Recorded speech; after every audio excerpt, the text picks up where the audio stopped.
కవిత arrest తెలంగాణలో ఉన్నటువంటి hot topic. ఇది కాకుండా ఇంకొకటి లేదు. కవిత అరెస్ట్ మాజీ ముఖ్యమంత్రి కేసీఆర్ కూతురు, ప్రస్తుత ఎమ్మెల్సీ, మాజీ ఎంపీ. సో కవిత అరెస్టుకు సంబంధించి దాదాపుగా ఏడాది కాలంగా తెలంగాణలోను, జాతీయ స్థాయిలోను, దేశవ్యాప్తంగా ఒక చర్చ జరుగుతున్నది కవిత అరెస్ట్ పైన. కవిత అరెస్ట్ అనేటువంటి అంశాన్ని మూడు పార్టీల రాజకీయ భవిష్యత్తును పూర్తిగా తలకిందులుగా చేసినటువంటి అంశంగా చెప్పుకోవచ్చు.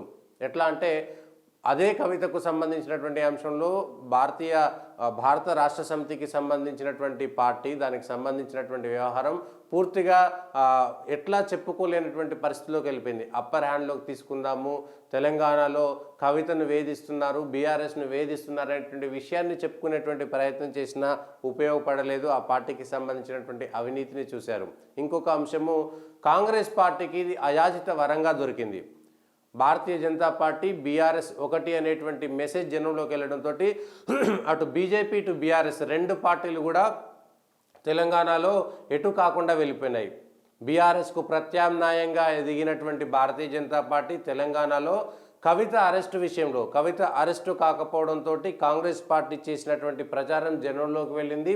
బీఆర్ఎస్ బీజేపీ ఒకటి అనేటువంటిది ప్రజలు నమ్మేటువంటి పరిస్థితిలోకి అయితే వెళ్ళింది.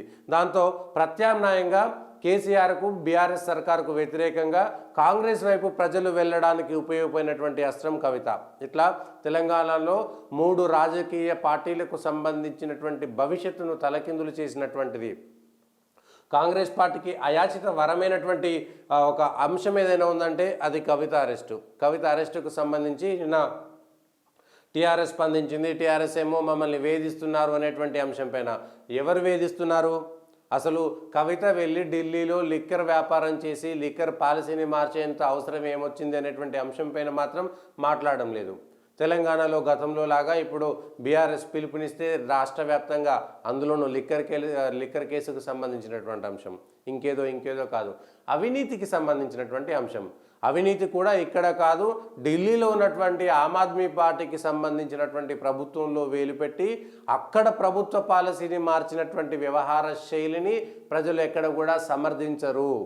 ఆ విషయాన్ని చూడాలి. కవిత అరెస్టుకు సంబంధించి ఇప్పుడు కేసీఆర్ నెక్స్ట్ స్టెప్ ఏంటి, కేటీఆర్ ఏం చేయబోతున్నారు, లేకపోతే ఆ పార్టీ ఏం చేయబోతుంది అనేటువంటి, ఇప్పటికే ఆ తెలంగాణ రాష్ట్రంలో ప్రభుత్వం పడిపోయి ఈ చిందరవందరగా ఉండి పార్టీలో ఉండేటువంటి నాయకులు ఒక్కరొక్కరుగా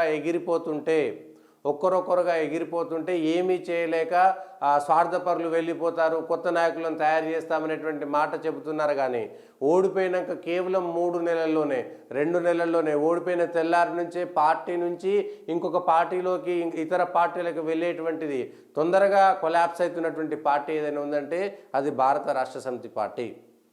ఇవాళ కవిత అరెస్టు తర్వాత రేపు కేసీఆర్ స్టెప్ ఏమి ఉండబోతుంది, అప్పర్ హ్యాండ్ తీసుకుంటాడా లేదా, కేసీఆర్ ఏం చేయబోతున్నారనేటువంటి అంశం పైన కూడా చర్చ జరుగుతుంది. కానీ ఏమీ చేయలేనటువంటి పరిస్థితిలోకి కేసీఆర్ పరిస్థితి నెట్టబడింది.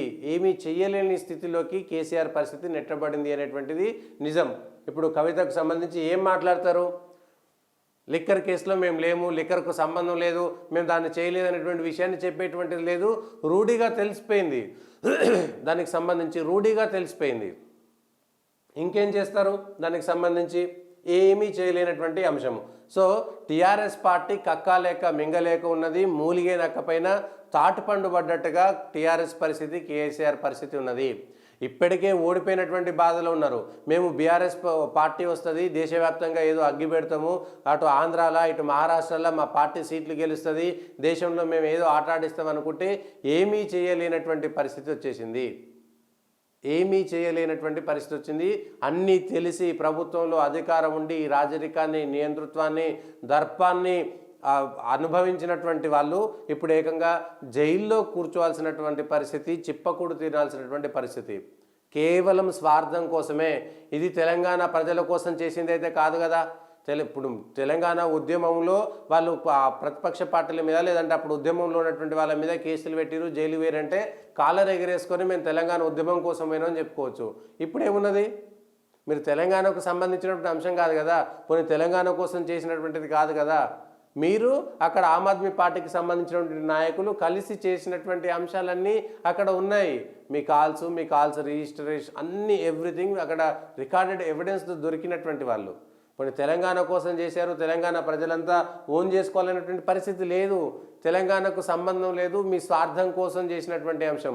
మరి కవితకు ఆ ఇల్లు కలిసి రాలేదేమో, కొత్త ఇంటికి పోయారు కదా, పాత ఇల్లు తీసేసి కొత్తగా ఒక పెద్ద బంగ్లా కట్టుకున్నారు కదా, ఆ బంగ్లా కలిసి రానట్టుంది పాపం. ఆ బంగ్లాకు పోయిన వెంటనే కేసులు మొదలైనవి, ఆ బంగ్లా స్టార్ట్ చేసిన వెంటనే కేసులు మొదలైనవి, ఆ బంగ్లాకు పోయిన వెంటనే అరెస్ట్ అయ్యి జైలుకు పోయాల్సినటువంటి పరిస్థితి వచ్చింది. అయితే బంగ్లాలో వాస్తుదోషాలు కాదు, మన ఆలోచనలో వాస్తుదోషాలు, సంపాదించే దాంట్లో ఎంత వక్రమార్గం ఉంది అనేటువంటి అంశాన్ని మాత్రం అక్కడ ఆలోచించాల్సినటువంటి అంశం. సో కవిత కేసీఆర్ కూతురు, ఎంపీ గెలిచింది, తర్వాత ఎమ్మెల్సీ అయింది, లేకపోతే రాష్ట్రంలో ఒక పార్టీని నడుపుతున్నటువంటి దాంట్లో ఇట్లాంటి చిన్న కుంచిత స్వభావంతో డబ్బులు సంపాదించుకోవాల్సినటువంటి పరిస్థితి ఏమొచ్చింది? చాలా కుంచిత స్వభావం. అందులో లిక్కర్ కేసులోకి వెళ్ళడం ఏంటి? సరే మహిళ లిక్కర్ వ్యాపారం చేయొద్దా, అది చేయొద్దా అనేటువంటిది కాదు. లిక్కర్ కేసులోకి వెళ్ళి ఏకంగా పాలసీని మార్చేంత దూరం పోయి 100 కోట్ల రూపాయలు అక్కడ లంచంగా ఇచ్చి మార్చేస్తున్నామంటేనే తప్పు చేస్తున్నామని మనకు తెలుస్తుంది కదా. సిక్స్త్ సెన్స్ చెప్తుంది కదా, అరే ఇది తప్పు మనం చేయొద్దని, రేపు పొద్దుగాల దొరుకుతామనేటువంటిది. ఇప్పుడు ఉన్నటువంటి పరిస్థితుల్లో అది ఎందుకు చేయలేదు అనేటువంటి విషయాన్ని క్లారిటీగా చెప్పాలి. లేకపోతే కవితకు సంబంధించి ఏడాది కాలంగా జరుగుతున్నటువంటి చర్చ నేపథ్యంలో తెలంగాణలో ఎవరైనా కవిత అరెస్టుకు సంబంధించి అయాచిత లబ్ధి పొందింది అంటే అది కాంగ్రెస్ పార్టీ. కాంగ్రెస్ పార్టీ తెలంగాణలో 2018 నుంచి 23 దాకా స్తబ్దుగా ఉన్నటువంటి పార్టీకి ప్రత్యామ్నాయం మేమే అధికారంలోకి వస్తామని చెప్పుకున్నటువంటి భారతీయ జనతా పార్టీ కుప్పగూలిపోవడానికి, ఏమీ చెప్పుకోలేక కక్కాలేక మింగలేని స్థితిలో ఉండి అధికారం కోల్పోయింది టీఆర్ఎస్ పార్టీ. అట్లా ఒక్క కవిత అరెస్ట్ విషయంలో కవితను ఎందుకు అరెస్ట్ చేయలేదు, బీజేపీ బీఆర్ఎస్ ఒకటే అనేటువంటి దానికి సమాధానం చెప్పలేనటువంటి స్థితిలో రెండు పార్టీలు నిట్టబడిపోయి కాంగ్రెస్ అధికారంలోకి రావడానికి ఉపయోగపడ్డంత పెద్ద ఏదైనా ఉంది అంటే అది ఆ సంఘటన కవిత అరెస్టుకు సంబంధించింది. విచారణకు సంబంధించి కోర్టుల ద్వారా కొద్ది కాలం పాటు వెసులుబాటు దొరికిందేమో కవిత, కానీ ఆ తర్వాత అరెస్ట్ నుంచి తప్పించుకునేటువంటి పరిస్థితులు లేవు. ఇప్పుడు జైలుకి వెళ్ళిన తర్వాత ఎన్ని నెలలు ఉండాల్సి వస్తుందో కూడా తెలియదు. మనీష్ సిసోడియా లాంటి ఢిల్లీ ఉప ముఖ్యమంత్రి, సంజయ్ సింగ్, ఇంకోరో సత్యేంద్ర జైన్, అట్లాంటి వాళ్ళందరూ కూడా వాళ్ళు సుఖేష్ చంద్రశేఖర్ లాంటి వాళ్ళందరూ కూడా ఆ జైల్లోనే ఉన్నారు. ఏడాది కాలంగా వాళ్ళకు బెయిల్ ఇచ్చేటువంటి పరిస్థితి కూడా లేదు. పోనీ అన్యాయంగా చేస్తున్నారంటే కోర్టు కూడా చెప్తుంది కదా దీంట్లో అన్యాయము, ఇది అనవసరంగా అరెస్ట్ చేసిరని. ఏడాది పాటుగా జైల్లో ఎందుకున్నారు? Next arrest Kejriwal. Kavitha arrest అయితేనే ఈ కేసుకు సంబంధించినటువంటి అంశంలో మిగిలినవన్నీ బయటికి వస్తాయి. అప్పుడు కేజ్రీవాల్ని అరెస్ట్ చేసేటువంటి అవకాశం దొరుకుతుంది. అయితే కేజ్రీవాల్ అరెస్ట్ చేస్తే ఏదో దొంగ ఏడుపులు ఏడ్చి మా మీద నరేంద్ర మోడీ ఏదో ఇది చేసిండు, నరేంద్ర మోడీ ప్రభుత్వం మా పైన కక్ష సాధింపు చేస్తుందంటే, కక్ష సాధింపు అనేటువంటి అంశం మన దగ్గర తప్పు లేనప్పుడు కక్ష సాధింపు కానే కాదు. కక్ష సాధింపు కానే కాదు. ఇక్కడ ఆడ మినిమం తెలుస్తుంది కదా, అసలు మనం పోలేదు, మనం మాట్లాడలేదు అంటే వీడియో ఎవిడెన్సెస్ దొరుకుతున్నాయి కదా. హోటల్కి వెళ్ళి హోటల్ రూమ్లో మీరు ఎవరితో భేటీ అయినారు, ఎవరితో మాట్లాడినారు, చర్చలు ఎవరితో జరిపినారు అనేటువంటిది హోటల్ రూమ్స్లో మనకు ఎవిడెన్స్ కూడా దొరికింది. మీరు ఎవరెవరితోటి చార్టర్డ్ ఫ్లైట్స్లో ప్రత్యేక విమానాలలో వెళ్ళారు, ఆ విమానాలు ఎవరి పేరు మీద బుక్ అయిపోయినాయి, ఎవరెవరు అందులో ప్రయాణం చేశారనేటువంటి అంశాలు కూడా తెలిసిపోతున్నాయి కదా. అంటే ఇన్ని అంశాలు ప్రజల్లోకి వచ్చిన తర్వాత ప్లస్ ఫోన్లకు సంబంధించి ఎన్ని ఫోన్లు మార్చాల్సి వచ్చింది, మార్చిన ఫోన్లు ఏం చేశారు అనేటువంటి అంశం కూడా బయటకు వచ్చింది కదా. సో తప్పించుకునేటువంటి ప్రయత్నాలు ఎన్ని చేసినా కూడా ఇప్పుడు తప్పించుకునేటువంటి పరిస్థితి లేదు.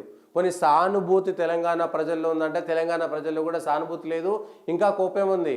భారతీయ జనతా పార్టీ ఎప్పుడు అసెంబ్లీ ఎన్నికల ముందు అరెస్ట్ చేయాల్సింది, అరెస్ట్ చేయకుండా ఇంకా ఇప్పటిదాకా అరెస్ట్ ఎందుకు చేయలేదు, ఇప్పుడు అరెస్ట్ చేస్తున్నారు ఏంటి అనేటువంటిది ఉంది తప్ప అయ్యో పాపం అనేటువంటిది లేదు. లేదంటే కేసీఆర్ సర్కారు ఆల్రెడీ పడిపోయింది అనేటువంటి ఒక జాలి కూడా తెలంగాణ ప్రజల్లో కనిపించేటువంటి పరిస్థితులు మాత్రం లేవు. తప్పు చేసేటువంటి అంశంలో రాజకీయ పార్టీలు, అది బీజేపీలైనా కాంగ్రెస్లైనా బీఆర్ఎస్లైనా ఎట్లాంటి అవినీతి చేస్తున్నారు అనేటువంటి అంశము మనకు సిక్స్త్ సెన్స్ చెప్తుంది. ఇది తప్పు చేస్తున్నామా లేదా అనేటువంటి అంశం పైన సరిగ్గా ఏడాదికి నిరుడు మార్చిలో ఈడీ విచారణ, తర్వాత పలుమార్లు నోటీసులు, హాజరు కాని కవిత, సుప్రీంలో పిటిషను, ఏడాదిగా కొనసాగుతున్న విచారణ, కవిత కేసు 19కి వాయిదా. ఇది విషయము. అస్సలు విషయం ఏంటంటే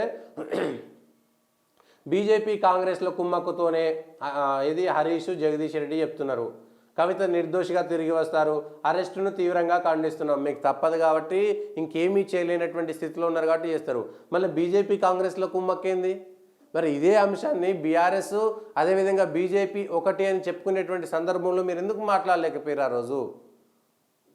రాజకీయంగా దీన్ని ఉపయోగించుకునేటువంటి ప్రయత్నం చేస్తే, నిజంగా బీజేపీ వాళ్ళే కనుక రాజకీయంగా ఉపయోగించుకోవాలనేటువంటి ప్రయత్నం చేస్తే అసెంబ్లీ ఎన్నికల ముందే అరెస్ట్ చేసి అప్పటికప్పుడు వేసేసి మేమే ఛాంపియన్లేమని చెప్పుకునేటువంటి పరిస్థితి ఉంటుండే కదా. విచారణ పద్ధతి ప్రకారమే వెళ్ళినట్టుగా మనం చూసుకోవచ్చు కదా. విచారణ పద్ధతి ప్రకారమే వెళ్ళినట్టుగా చూసుకోవచ్చు కదా. ఇది దీనికి సంబంధించినటువంటి అంశంలో బీజేపీ కాంగ్రెస్ల కుమ్మక్కుతోనే అనేటువంటిది టీఆర్ఎస్ చెప్తుంది. ప్రజలు నమ్ముతారా ఇప్పుడు బీజేపీ కాంగ్రెస్ ఒకటైందని? ప్రజలు బీజేపీ బీఆర్ఎస్ ఒకటంటే నమ్మిరు, అది కాదు అని ఇప్పుడు కవిత అరెస్ట్ తోటి అర్థమైపోయింది. సో ఇంకా ఏమీ చేయలేనటువంటి పరిస్థితి. కారుతో దోస్తీ లేదని చాటుకోవడానికే కాంగ్రెస్ వాళ్ళు చూడుర్రి, ఎన్నికల ముందేమో కవితను ఎందుకు అరెస్ట్ చేస్తలేరు అని ఆ రోజు లొల్లి పెట్టిరు. కవిత అరెస్ట్ చేయకపోతే ఒక బీజేపీ బీఆర్ఎస్ ఒకటని పక్కా లబ్ధి పొందింది ఎవరైనా ఉన్నారంటే అది కాంగ్రెస్ పార్టీయే. మంచి లబ్ధి పొందిరు. ఏ బీజేపీ అధికారంలోకి వచ్చేటువంటి స్థితి నుంచి పడిపోయి కింద అధపాతాలానికి పడిపోయి కాంగ్రెస్ పార్టీ లేవడానికి ఉపయోగపడినటువంటి ప్రధానమైనటువంటి అంశం ఏదైనా ఉందంటే ఇదే. బీజేపీ బీఆర్ఎస్ ఒకటి అనేటువంటిది. ఇవాళ బీజేపీ బీఆర్ఎస్ ఒకటి కాదు, కాంగ్రెస్ బీఆర్ఎస్ ఒకటి అనేటువంటిది వస్తుంది. ఏది కాళేశ్వరం అవినీతి అని చెప్పారు కదా. కవిత అరెస్ట్ చేయకపోతే బీజేపీ బీఆర్ఎస్ ఒకటి అన్నారు. రేపు పొద్దున కాళేశ్వరంలో అవినీతి జరిగింది కాబట్టి కేసీఆర్ను అరెస్ట్ చేయకపోతే బీఆర్ఎస్ కాంగ్రెస్ ఒకటి అనేటువంటిది జనంలోకి వెళ్తుంది. సరే, అది బీజేపీ వాళ్ళు వాడుకోరా, వాళ్ళకి ఆ తెలివి ఉందా లేదా తెలియదు. కానీ ఆ కాళేశ్వరంలో కేసీఆర్ని అరెస్ట్ చేయకపోతే, హరీష్ రావుని అరెస్ట్ చేయకపోతే మాత్రం రేపు పొద్దుగాల అక్కడ ఉండేటువంటి దాంట్లో పైసలు తీసుకొని కాంగ్రెస్ కేసీఆర్ని అరెస్ట్ చేయలేదనేటువంటి విషయం చెప్తారు. లేదు, సిబిఐకి అప్పచెప్పాల్సి వస్తుంది. సేమ్ ఇట్లా ఈడీ సిబిఐకి అప్పచెప్తే 4 రోజులు ఆలస్యమైనా అక్కడ అరెస్ట్ అయ్యేటువంటి పరిస్థితి వస్తుంది. సో కాంగ్రెస్ పార్టీకి ఇప్పుడు ఎటు చెప్పుకోవాలి? తెలంగాణలో జరుగుతున్నటువంటి కాళేశ్వరంలో జరిగినటువంటి అవినీతి విషయంలో సిబిఐకి అప్పచెప్పకపోతే, ఎన్ఫోర్స్మెంట్ డైరెక్టరేట్కి అప్పచెప్పకపోతే బీజేపీతో పాటు వాళ్ళు కూడా ఇవి మోయాల్సి వస్తుంది. బీజేపీ ఎట్లయితే మోసిందో ఇప్పుడు బీఆర్ఎస్ కాంగ్రెస్ ఒకటైనటువంటి అపప్రద మాత్రం మూట కట్టుకోవాల్సి వస్తుంది. ఇప్పుడు కార్తో దోస్తీ లేదని చాటుకోవడానికే, అంటే మీరు దోస్తీ ఉందంటే దోస్తీ ఉన్నట్టు, లేదంటే లేదని చెప్పినట్ట. అంటే కవిత అరెస్ట్ చేయొద్దంటారా కాంగ్రెస్ వాళ్ళు? ఈ సమాధానం చెప్పాలి. అంటే కవిత అరెస్ట్ చేయకపోతేనేమో ఎందుకు అరెస్ట్ చేయలేదు, మీరు ఒకటి, కేసీఆర్ కుటుంబాన్ని నరేంద్ర మోడీ లేదా బీజేపీ కాపాడుతుందనేటువంటి మాటలు చెప్పారు కదా.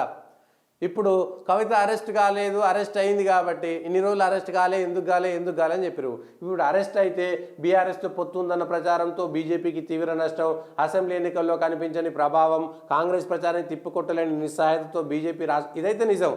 కాంగ్రెస్ చాలా గట్టిగా చెప్పింది బీజేపీ బీఆర్ఎస్ ఒకటి అనేటువంటిది. అందులో బీజేపీ ఫెయిల్ అయింది, బీఆర్ఎస్ కూడా ఫెయిల్ అయింది. సంబంధం లేదని చెప్పుకోవడంలో ఆ నాయకులంతా ఫెయిల్ అయిపోయారు. లోక్సభ ఎన్నికలకు అదే సమస్య అధిష్టానానికి తెలిపిన శ్రేణులు. ఈ నేపథ్యంలోనే కవిత అరెస్టు.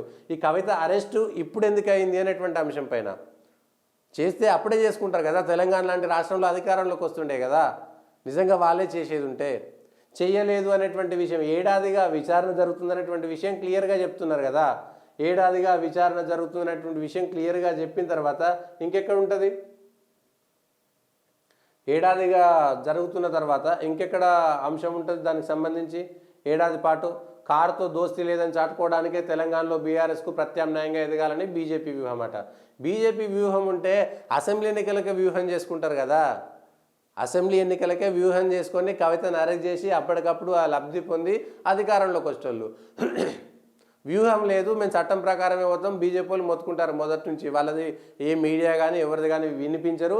వాళ్ళకు కూడా మీడియాకు సంబంధించి ఏదో వాళ్ళకి సంబంధం లేని మీడియాలా రోజు తిట్టే మీడియాకే వాళ్ళు ప్రాధాన్యత ఇస్తారు. వాళ్ళకి సంబంధించి వాళ్ళ గొంతు పోతుందా లేదా, ప్రజల్లోకి మా గొంతు పోతుందా లేదా అనేటువంటి విషయం కూడా వాళ్ళకి తెలియదు.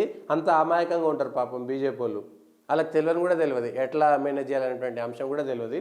మళ్ళా ఇదే అంశము బీజేపీ బీఆర్ఎస్ ఒకటే అనేటువంటి అంశం జనంలోకి వెళ్తుంది అనేటువంటిది నా మాట్లాడుతూ పాపం చెయ్యెత్తి జై కొట్టి విక్టరీ సింబల్ చూపి కవిత గారు ఇంకెక్కడ విక్టరీ సింబల్ అండి, ఇంకెక్కడే విక్టరీ సింబల్ అయినా కవిత తప్పేముంటుంది? అవినీతికి సంబంధించిన అంశంలో కేసీఆర్ చేసిండు కాబట్టి వాళ్ళ పిల్లలు కూడా గదే చేస్తారు అనేటువంటిది ఇప్పుడు జనంలో చర్చ మొదలైంది. అంటే కేసీఆరే దానికి సంబంధించినటువంటి ఆద్యుడు, కేసీఆరే అన్నీ తెలిసి సపరేట్ కుక్కున్నాడు అంటే బిడ్డ జైలుకు పోతుంది, అయ్యో రేపు పొద్దుగాల ఇవన్నీ చేస్తే కేసులు అయితేనేటువంటి హెచ్చరిక కూడా చేయలేకపోయిందా కేసీఆర్ గారు? లేదంటే కేసీఆరే అవినీతి చేస్తుంటే మాకేమవుతుంది, మేము కూడా అవినీతి చేస్తామని కేసీఆర్ వాళ్ళ పిల్లలు అట్లనే వాళ్ళ కుటుంబ సభ్యులు కూడా చేసిర్రా? దానికి సంబంధించినటువంటి అంశంలో కేసీఆర్ కూడా సమాధానం చెప్పుకోవాల్సిన పరిస్థితి. అవును, నువ్వు ఇంత పెద్ద రాష్ట్రాన్ని నడుపుతున్నావు, బిడ్డ ఎక్కడ పోతున్నది, ఏం చేస్తున్నది, లిక్కర్ కేసుకు సంబంధించి ఇంటెలిజెన్స్ ఏం చేస్తున్నది, ఫోన్లు ట్యాపింగ్ చేశారు కదా, ఫోన్ ట్యాపింగ్ చేసినప్పుడు తెలియలేదా? ఇంటెలిజెన్స్ పెద్ద వ్యవస్థ ఉంది కదా. ఢిల్లీకి పోయినప్పుడు అరే కవిత ఎవరితో పెట్టుబడులు పెడుతుంది, ఎక్కడ డబ్బులు తీసుకుంటుంది, వచ్చిన డబ్బులు ఎక్కడికి వెళ్ళొస్తున్నాయి, దొంగ సొమ్మ మంచి సొమ్మ, తప్పైతే తప్పు బిడ్డకి ఇట్లా చేయొద్దు, మనం ఇట్లా చేస్తే నష్టపోతాము, విలువలు పోతాయి, ప్రజలు మనల్ని ఈసడించుకుంటారు, చీకొడతారు, దుమ్మెత్తి పోస్తారు అనేటువంటి అంశాన్ని కేసీఆర్ ఎందుకు చెప్పలేదు? అంటే కేసీఆరే ఈ కాళేశ్వరం పేరుతోటి ఇంకో పేరుతోటో ఇన్ని వందల కోట్లు సంపాదించుకుంటే మాకేం తక్కువ, మాకు సొంతంగా మా డబ్బులు మాకు ఉండాలనేటువంటి అంశంలో విచ్చలవిడిగా వదిలేశారా? ఈ అంశాలు కూడా వస్తాయి దీనికి సంబంధించి. ఎన్నికలతో సంబంధం లేదు, ఈడీ కవితను అరెస్టు చేయడానికి ఎన్నికల షెడ్యూల్కు సంబంధం లేదని కేంద్ర హోంమంత్రి అమిత్ షా అన్నారు. నేరంపై దర్యాప్తు జరిపే సంస్థలు ఎప్పుడు అవసరమైతే అప్పుడు సోదాలు జరిపి అరెస్టు చేస్తాయని ఆయన ఢిల్లీలో చెప్పారు. ఢిల్లీ ముఖ్యమంత్రి అరవింద్ కేజ్రీవాల్ ఎప్పుడు అరెస్ట్ అవుతారనేటువంటి అంశం చెప్పలేదని, అది ఈడీఏ చెప్పాలని, ఎవరిని దేశ హోంమంత్రి అరెస్టు చేయబోరని ఆయన వ్యాఖ్యానించారు. హోంమంత్రి ఎవరిని అరెస్టు చేయడు, కేవలం దర్యాప్తు సంస్థలు మాత్రమే చేస్తాయి, దర్యాప్తు చేసిన తర్వాత మాకు సంబంధం లేదనేటువంటి అంశం మాత్రం. మాకు సంబంధం లేదు, ఎన్నికల షెడ్యూల్కు మాకు సంబంధం లేదు, దర్యాప్తు సంస్థలు వాళ్ళ పని వాళ్ళు చేసుకుంటూ పోతున్నాయి, అవసరమైనప్పుడు వాళ్ళు అరెస్ట్ చేస్తారు, అవసరం లేకపోతే వాళ్ళు అరెస్ట్ చేయరు, అవసరమైతే విచారణ చేస్తారు, అవసరం లేకపోతే విచారణ చేయరు అనేటువంటి అంశం క్లారిటీ వచ్చింది. ఇక బీఆర్ఎస్ ముఖ్యులతో కేసీఆర్ భేటీ, కవిత అరెస్టు నేపథ్యంలో ఏం చేద్దామంటూ కుటుంబ సభ్యులు పార్టీ ముఖ్యులతో బీఆర్ఎస్ అధినేత కేసీఆర్ భేటీ అయ్యారు. నందీనగర్లోని తన నివాసంలో హరీష్ రావు, కేటీఆర్, సంతోష్ కుమార్తో పాటు మళ్ళీ హరీష్ రావు, కేటీఆర్, సంతోష్ కుమార్ మళ్ళీ కుటుంబ సభ్యులే కదా. బీఆర్ఎస్ ముఖ్యులు ఎక్కడ పాడబడ్డరాడా? ఈ బీఆర్ఎస్ ముఖ్యులు అంటే ఎవరు?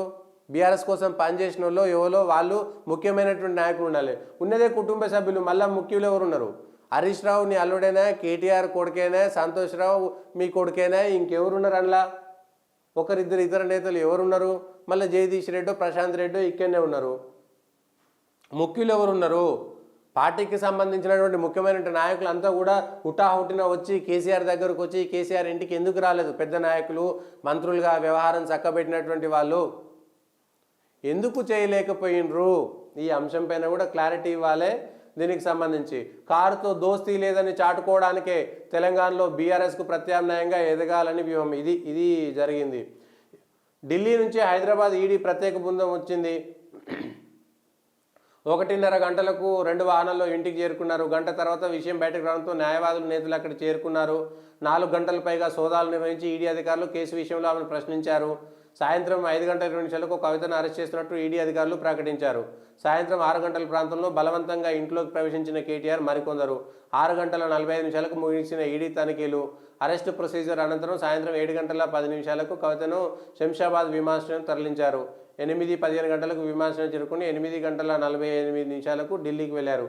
ఏడాది నుంచి విచారణ జరుగుతుంటే లిక్కర్ స్కామ్లో ఢిల్లీ లెఫ్టినెంట్ గవర్నరు 2022 ఆగస్టు 17వ తేదీన సిబిఐ ఎఫ్ఐఆర్ నమోదైంది. ఆ తర్వాత 4 రోజులకు ఈసీఐఆర్ దాఖలైంది.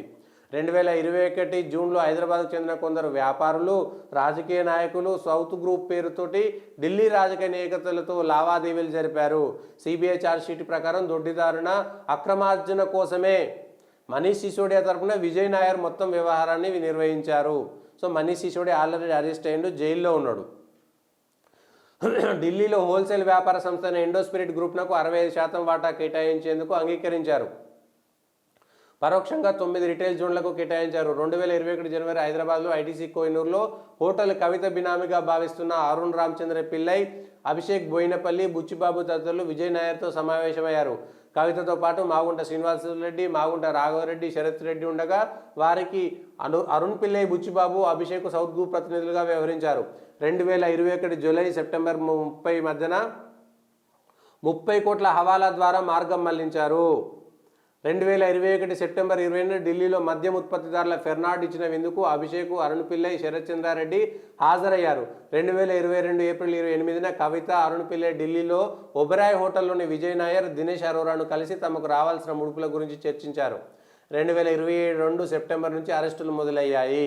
మొదట ఇండోస్పిరిట్ యజమాని సమీర్ మహేంద్రు, నవంబర్లో శరత్ చంద్రారెడ్డి, బినయ్ బాబు, విజయ్ నాయర్, అభిషేక్ బోయినపల్లి, అమిత్ అరోరా అరెస్ట్ అయ్యారు. 2023 ఫిబ్రవరి 26న ఢిల్లీ డిప్యూటీ సీఎం మనీష్ సిసోడియాను సిబిఐ అరెస్ట్ చేసింది.